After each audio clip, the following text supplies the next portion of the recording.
3. There we go. There's the recording. All right. So this time next week will be the last day of the class. Woo woo. Everybody excited for that? This class will be over. Those of you that it's the end of the class, y'all are over 65%. That will be it. So please make sure you're keeping up with those grades, because in the unfortunate event that anybody falls below it, you'll be back again. And we don't want that. Yes, that is true. If you do not make it over, and even if it is your last class, you do have to take it over. So I do have to let y'all know that, just in case that should happen. We've had it where people do incredible, and then the last week they do absolutely nothing. They fall below it. Yeah, you have to take it over. You do have to complete this course successfully to be able to graduate.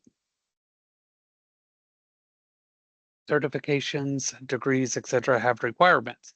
So I don't want to dwell on that, because that's not going to happen. Everybody's paying attention to their grades, their scores. They know where they are, and they are going to get everything done. Correct? Correct? All right. So here we go. Um, Let me do some screen sharing here, because we're going to cover topic today. If you check your emails, you check those announcements, you'll notice there was a thing in there on business writing. So hopefully you are paying attention to those things that come in, to those announcements, because there's some good information that comes through on those.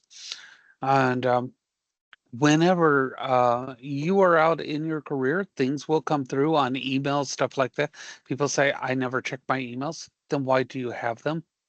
That's like saying, I never check my phone messages. Then why do you have a phone? Things like that. You need to be in the habit of keeping these things clear. You can set up automatic things to get rid of junk mail. You can set up rules, things like that.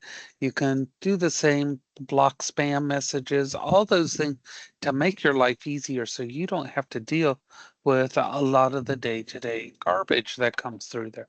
That will make finding the things that you need much, much easier. All right. So let me turn this into a student view. In case you're wondering, you can get your grades right there on the left-hand side. You can click there, but there's this big button that says grades. So you can get that. Like I said, tomorrow, all the assignments, let me get out of student view here for a minute. All the assignments in this week 4 will open up. So anybody who is up to date, you will have access starting tomorrow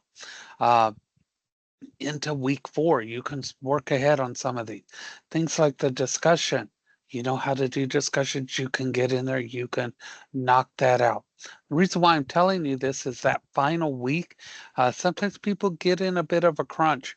Things happen at work, etc. You don't want to leave assignments undone.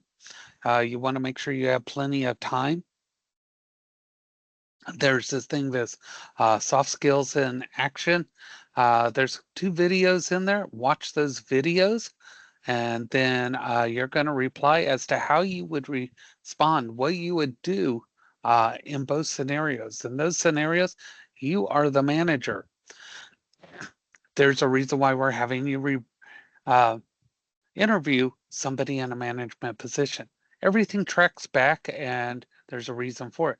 This mock interview results from career services. I have a lot of your reviews back, so I'm going to be putting those in. I put this assignment in, okay? It says right here, if you feel like you need, whoops, that's the interview one. I clicked on the wrong one. Where did it go? I lost it. The mock interview results. If you feel like you want to put something in here, you can type in done in the text box. You don't have to do anything for this one. I put the results in from the interview that you did. So you're going to see the actual sheet that they filled out. There's going to be an attachment in here. If you go into your assignments or into your gradebook, you'll see that in there and you can click on it. You can see exactly what they graded. And what I do is I take the total points, divide that into the number that you scored, and that gives you your grade. Okay. Again, I checked just to make sure that somebody didn't have a bad day and unfairly graded you, or they gave you a score that doesn't line up with what they actually marked on your paper. All right. So that score comes from that actual interview. If you didn't do an interview, you don't have a score. So get that interview done. Okay. So you'll miss points for not doing or not setting up the appointment. You'll get, you won't have the points for going to the interview, and you won't have the points for doing the uh, post interview as well. All right, so you're going to miss out right there, 300 points. Okay, then you have this final project. I want you to take a look at this right here. So you did your long-term goals.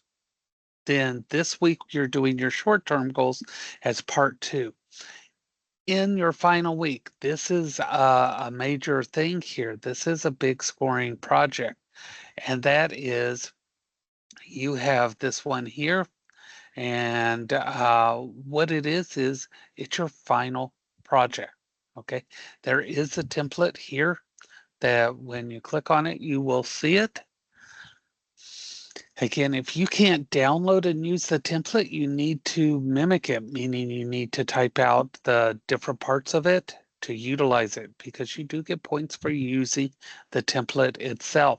The reason being is you need to have all parts of the template. There it goes.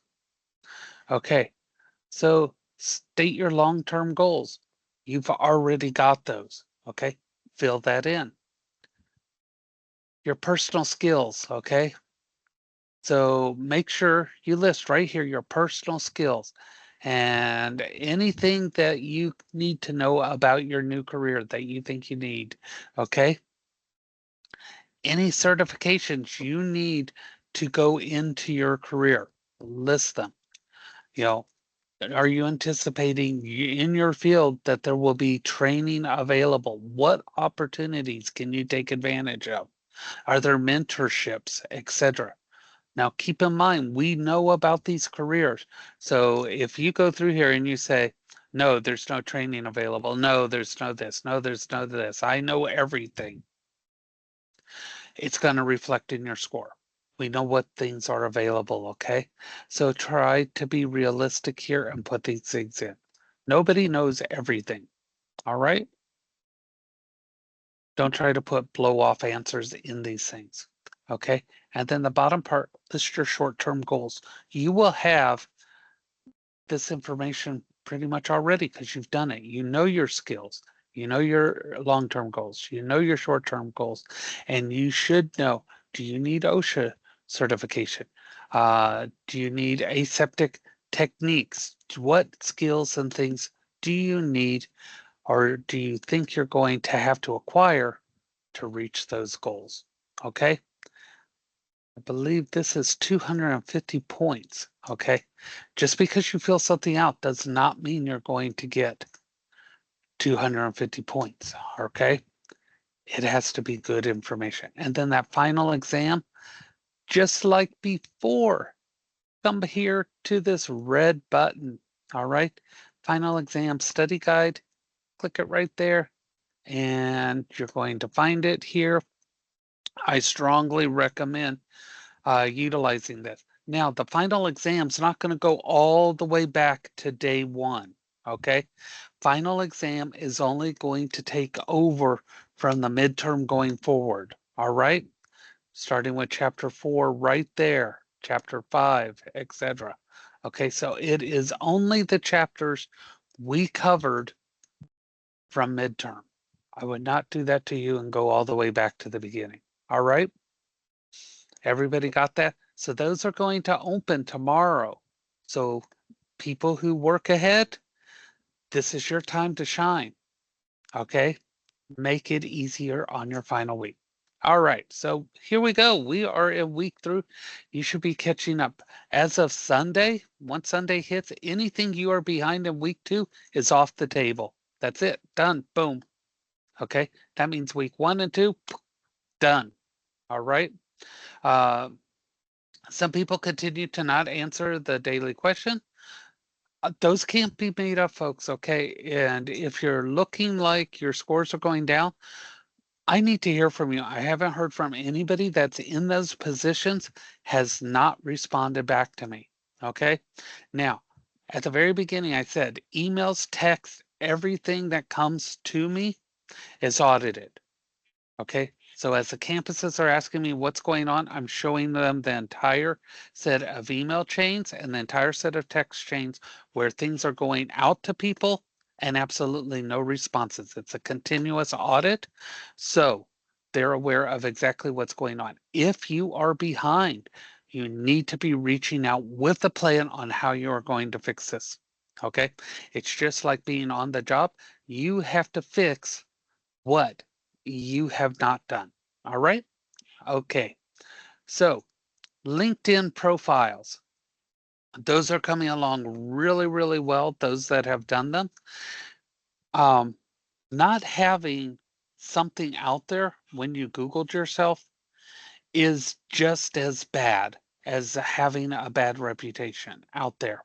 Okay. They're going to Google you. If they find absolutely nothing, this can be bad. At least having a LinkedIn profile, even if you're not on it all the time, is better than nothing because what it's telling them is you're not relevant. You're not current. This may not be the person I want because they're not even out there looking for things in their field. Okay. Don't believe me. Don't believe Princess. You don't have to do this. But remember, these interviews, these applications, it is a competition with the person that comes in after you and before you, etc. If they're checking boxes that you're not, this is the reason why they're getting and you're not.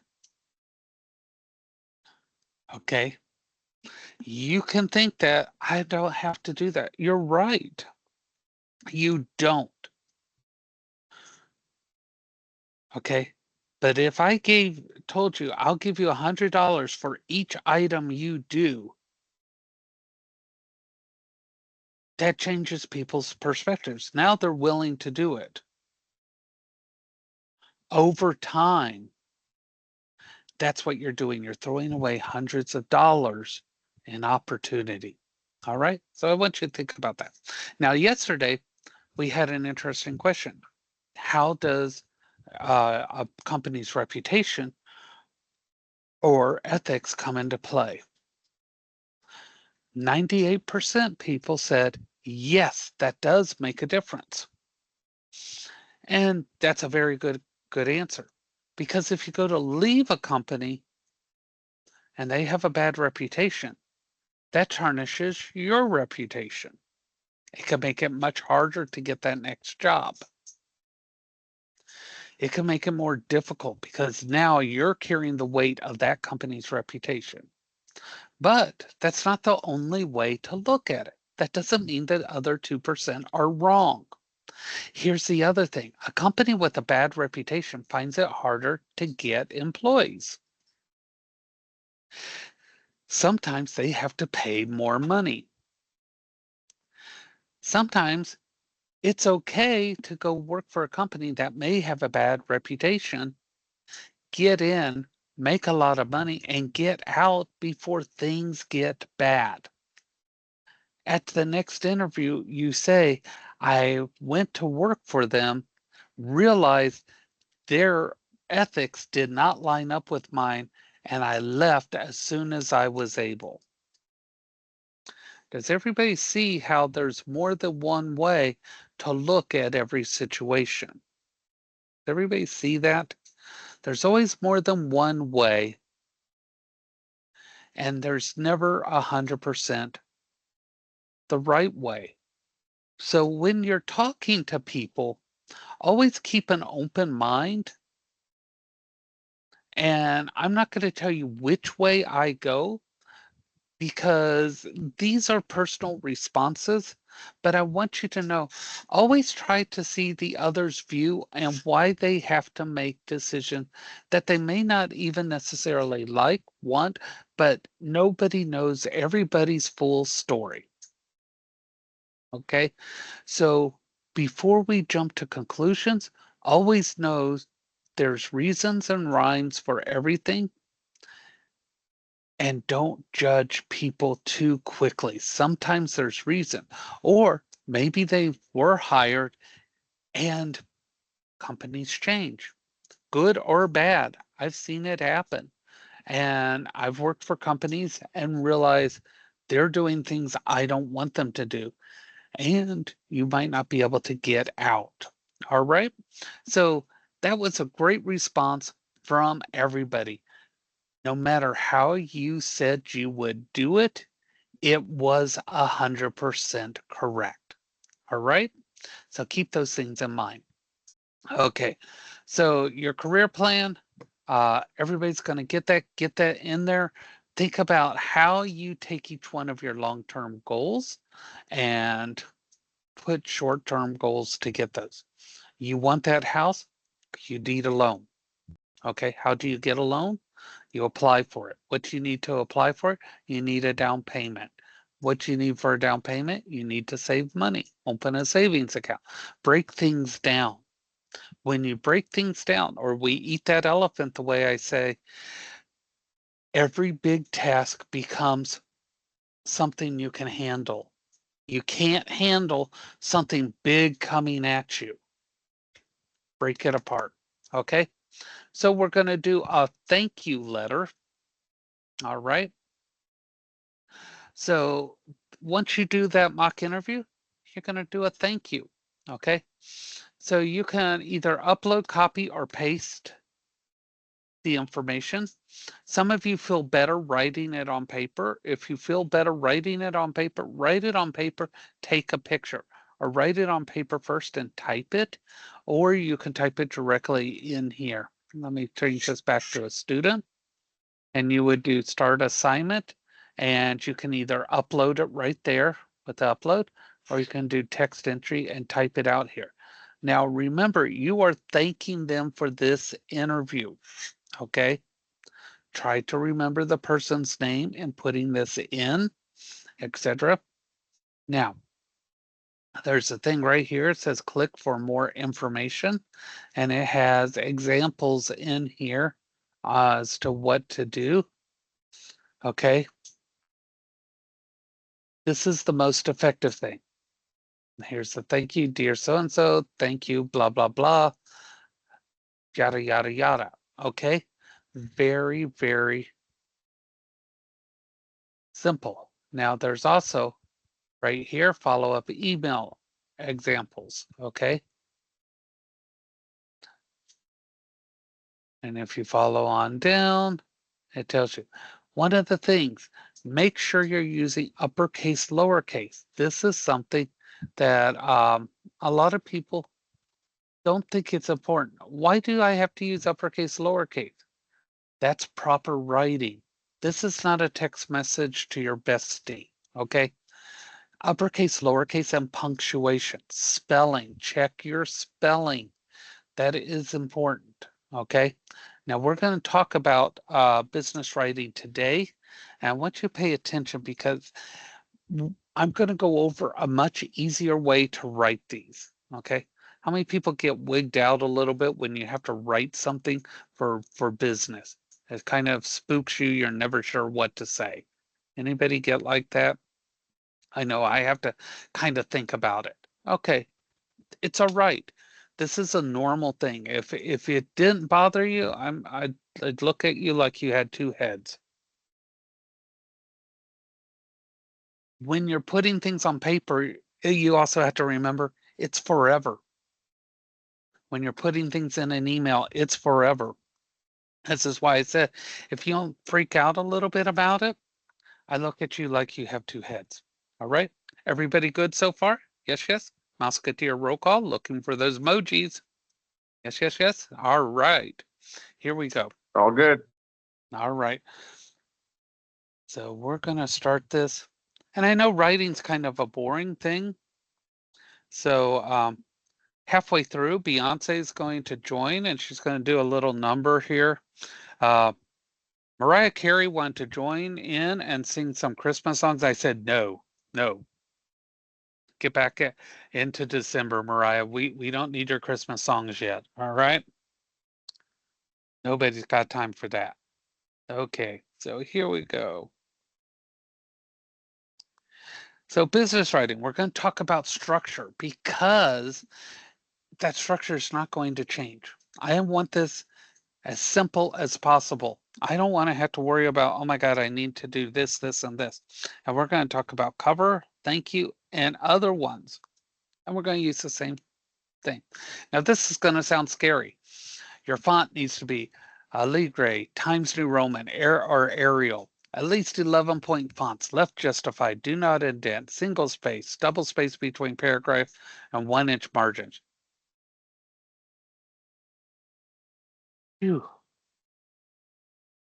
Here's the best part.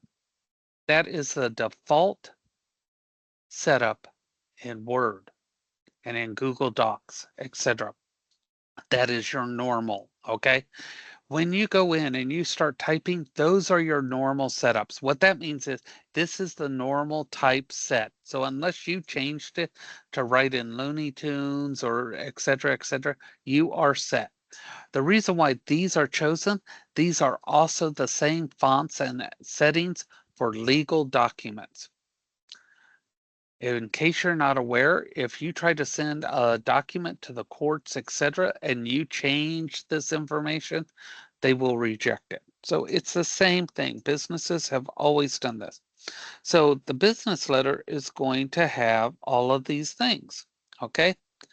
It looks like a lot, but we're going to break this down and it's not.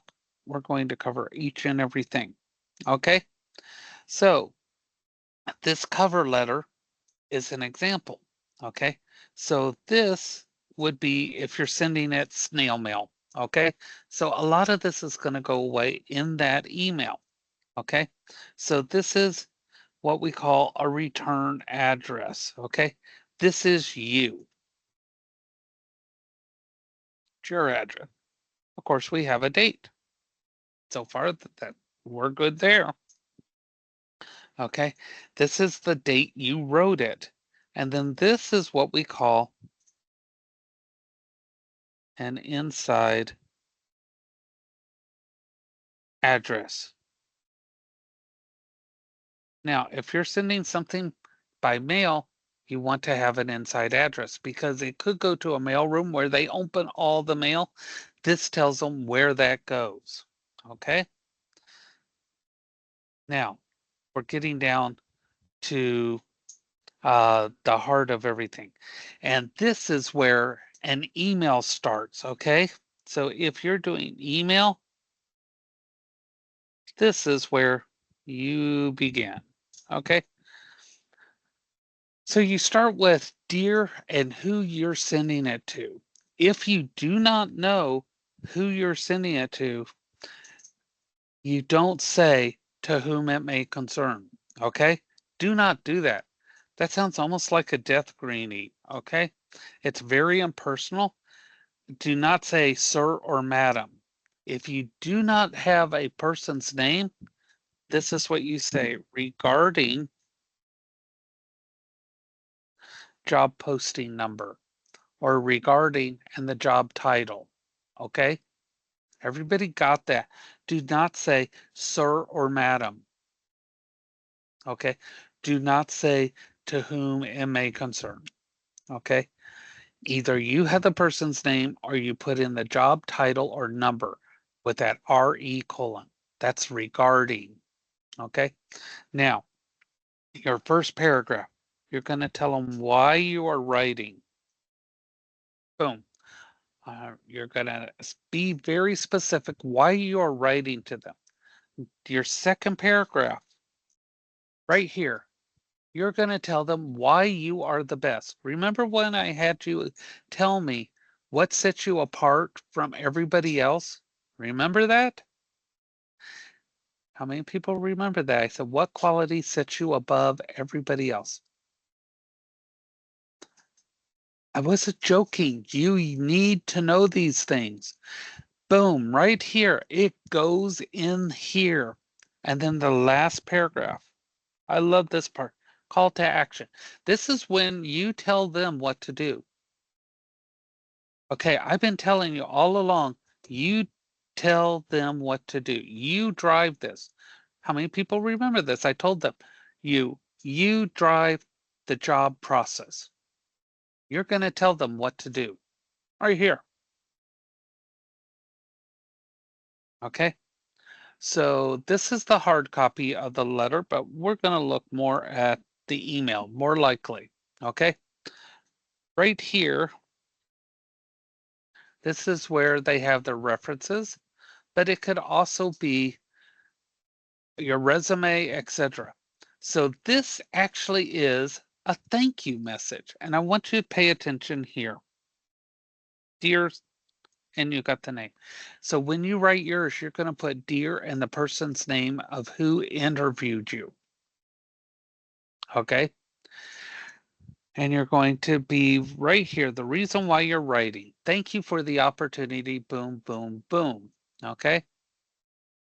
Now, right here, my enthusiasm has grown. I desire to work here. Boom. I would enjoy being a part. Boom. Thank you again, as requested. And then right here, this is a call to action in this set.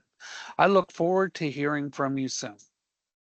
Okay, that means you will respond to me. It's subliminal. You will respond to me. Okay,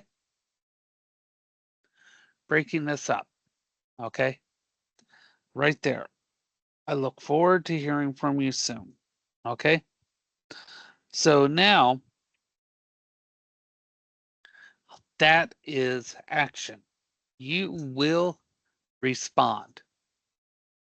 Now, we're going to use that same format for accepting or declining a position. Letters to suppliers, replies to customer complaints. So here we go. You start off with your greeting, the reason for the letter. I'm delighted to accept. I'm excited. Now, as soon as I receive this, da da da da da da da da da. Okay, you're letting them know you need to send me this information and I will do this. You drive the conversation. Okay. As soon as I receive this formal offer and letter, I will complete and return. As we discussed, I will wait to hear da da da da da. Okay. The reason why you put this in writing, when you hang up that phone, you cease to exist. Okay. So now let's look at a decline. Again, the greeting. Why you're writing. Thank you for offering me the position. Considered your offer, but I've decided I must decline. I'm grateful. Da da da da da. And thank you. Okay. Every single one of them. Okay. When you send that thank you letter, that last line you can say, or in that paragraph, you can tell them my hours of availability are this and this and this. I look forward to hearing from you. So you're telling them when you are available, and I look forward to hearing from you. I have attached a copy of my resume. Why? They have it. Why are you making them look for it? So you can include these things in your thank you letter. You can attach that resume. You can tell them the hours so that they can reach you. You can give them that information because the more they have, the more likely they are to return that call. Okay. Anybody ever go to a casino or ever play the lottery or ever do a raffle? Anybody ever do any of those things? Has anybody ever done any of those things? A drawing, any of that? Okay, all those Yes. things are numbers games. Okay, you want the odds in your favor, just like in the Hunger Games, you want the odds in your favor. When you do these things, you're tipping that scale. Okay, if this was the center point, everything you do that we've told you in this class pushes you this direction to higher. Okay, so anything that you don't do pushes you out of the running because your competition is falling somewhere in here. That's visually what is going on. All right. So now, how many people are a little bit nervous still about going and standing on your feet in that career? Normal feelings. So I want you to think about this today. What is your biggest hurdle or obstacle you feel will keep you from your dream career? And what are you going to do to overcome it? Okay. Now, what I won't accept is nothing. Okay. Because we all think about things that we're going to have to overcome. Okay. Because I've got a couple of people that are constantly, no matter what, nothing. I know it all. Nothing's going to over this. This won't be an issue. Da da da da da. Okay. No matter what it is, they got it all covered. So I'm not going to accept nothing. Everybody will have hurdles and obstacles. What do you think might be there? And what will you do to overcome it? Because you've thought about it, you have a plan. What is it and how will you get over it? All right. So think about that. And that's going to be your question today. And I think you will do really good with that. You're getting at the point, you're building that confidence up. And that also helps you think about your biggest weakness as well, because it kind of goes hand in hand there, even though it's not 100% exact. But that's a great thing to know too. It's like, I may encounter this once I get out there, but I've got a plan for it. And there's that word too, plan. Because if you plan ahead, you can beat anything. All right? Any questions? Nope. We're good. All good. So I will see you Monday for our final week at 10 a.m. Y'all have a great weekend. Sir, one question. Yes, The last question, I'm sorry, I zoned out. Do you know the question? Uh, again. yes, sir. I'm so sorry. I apologize. Okay. Uh, Starting Monday, Mhm. if the last question's missed, you'll have to wait for the recording, but I will do it today uh, because this is starting to become a habit in the class. So, 1 second.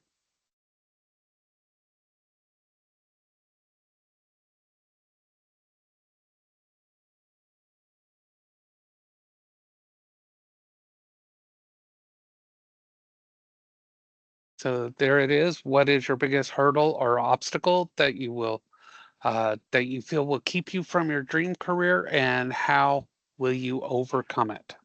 Okay,